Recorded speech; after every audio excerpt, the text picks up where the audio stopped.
Welcome troops, welcome back to the Latana Army. I'm Lit and this is Fortnite Save the World, and what I want to talk to you today is about Fortnite Save the World being free to play or not being free to play as the case is right now. And I want to give you 5 reasons why I think it's not ready to go free to play at the moment. And also at the end of this video, what I'm going to be doing as well is giving away 1 copy of Fortnite Save the World. So I'm going to tell you how you can potentially win 1 free copy of Fortnite Save the World. But yeah, I mean, if you're watching this video, likelihood is you've already got Fortnite Save the World. But if you haven't, I'm going to tell you how to win it. If you have got it, you can give it to a friend, give it to someone else, maybe use it on your own channel if you're a YouTuber or content creator to give it away to somebody else. But I'm going to give away 1, or the equivalent money if you like, to give away 1 free copy of Fortnite Save the World. Just the base edition, but I want to get more people playing this game, and if we can get someone else playing through this channel, then that would be absolutely phenomenal. So stay tuned and let's go and check out the reasons why. Okay, so the first reason then that the game's not free to play at the moment is because the game's unfinished. At the moment, we've not even got a Twine storyline yet, so the game's broken up into 4 areas. You've got Stonewood, Plankerton, Canny Valley, and Twine Peaks. Now, Stonewood and Plankerton are just about done. I do think one of them needs a reskin because they're identical at the moment. But Stonewood's the tutorial. Plankerton's the next area where you go to once you've learnt the game, kind of learned the ropes. The third area is Canny Valley, so by this point you're now really into the game, and that looks great. They've just reskinned it all. It looks absolutely fantastic. There's some great views on there. The missions can be a little bit repetitive with the ghost towns, but they're still pretty good. I think there's a lot of room for that to improve. And then the last area, Twine Peaks, hasn't been done really at all yet, and that needs a lot of work doing to it. But Epic Games are making strides in this area, and I will be keen to see how Twine Peaks pans out. I think this year's going to be extremely exciting for Fortnite Save the World, because I think we're going to see things like, bosses that we've got. We had the boss at the end of Canny Valley, so the boss at the end of Twine Peaks is probably going to be super hard, which is something everyone's crying out for. We're also potentially going to see, I think, a complete change in the loot llamas. I know we talked about the xReApeR llamas on the video a couple of days ago, but I think they're going to completely change that around. And I think they're going to have to if they want to keep this as a solid free-to-play model that isn't propped up by Fortnite Battle Royale, that is actually a free-to-play model in its own right. Which actually brings us on to section 2. So the second reason is the reward system's not perfect just yet. At the moment, we've just changed to the xReApeR llamas. We don't quite know what the rewards are going to be long term or how they're going to give us rewards long term.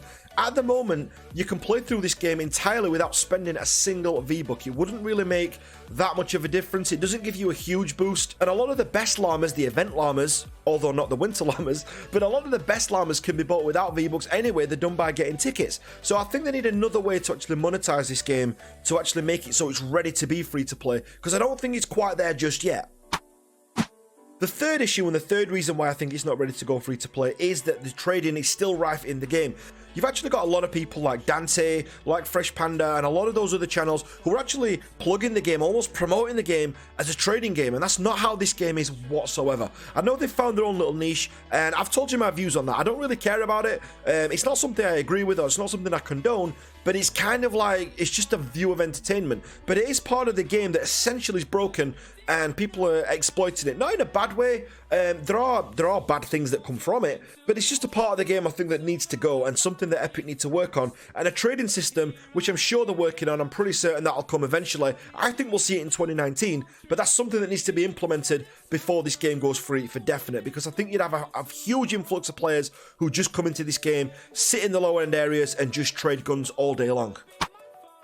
Number 4 then is bugs. The game has still got a ton of bugs in it. Now, we've just seen the recent release of Anthem, or the demo of Anthem, and a lot of people in there have been complaining, saying that the game's not ready yet, or we couldn't get into the VIP demo and all this lot, and I totally agree with those people. They're absolutely right. On the flip side of the coin as well, what game does ever get launched without any bugs? There are always bugs, and people who are into coding, which I'm not particularly, but people who are, one thing that I do know is that, you fix one bug and it spawns 5 more. You fix them 5 bugs, and then all of a sudden you've got 15 bugs on your hand, and that's kind of how coding kind of works. So it's a tough game to code, and it's quite a complex and detailed game with all the menus, and there's a lot of spreadsheets, a lot of data in this game compared to, say, Battle Royale, or compared to a lot of other games that are out there on the market that are doing well at the minute. There's a lot of math in Fortnite Save the World, with balancing weapons, balancing heroes, balancing skills, abilities, and everything else, so it's really difficult for this one in particular. But I do think Epic Games are doing a great job in staying on top of that. I think that's probably part of the reason why the game's not updated as much as what people want. I know people are saying that Battle Royale gets a lot more updates, but you've got to think about everything that goes behind Fortnite Save the World. It's actually a huge game, and it's actually great to Epic that they've stuck with it, because I think a lot of developers, despite what people say about Epic Games, would have actually dropped this game a long time ago and just stuck with Battle Royale, which is making them so much money. So the fact that they've held on to Fortnite Save the World, I think, is pretty promising and tells you that the future could be potentially pretty bright for this game. And then reason number 5 is the end game is just not there. There's no real end game to this at the minute. You kind of max out. There's a lot to do. I mean, don't get me wrong. It's going to take you forever to get to the end game. People can rush through the game, but there's still a ton to do. You've got to get all your survivors. You can still be changing survivors around even when you're at max level to try and make sure you've got all the right stats. Now, the game can get extremely repetitive when you get up there. So when you get up to level 130, this game can get super, super repetitive because you'll have done all the missions so many times. You'll have, got survivors so many times. You'll have seen so many event shops by that time and so many bugs and things in the game that'll probably frustrate you that, like David Dean's done, for example, or Aiden Harris has done as well, a lot of people start again and start playing through the game again. Now, I'm not someone I don't think that can do that. If it was for the sake of this YouTube channel for you guys and to do tutorials on the lower end stuff, then definitely, that'd be my driving force. But if I wasn't a YouTuber and I wasn't a content creator, then starting a game all over again is just not my thing. I've never ever done that, I don't think. Maybe The Witcher 3, I did the NG playthrough when they brought that out, but that is it. There's very few games that would hold my attention to make me play through it all over again. So they're the 5 reasons then why I think that this game needs a little bit more time before it goes free to play. I'm really going to be keen to see where this game actually goes. Are they going to go for a complete free to play model and just have RNG in there and keep the loot llama system in there? Personally, I don't think that that's going to generate enough money for the game, if you like, to keep it going long term.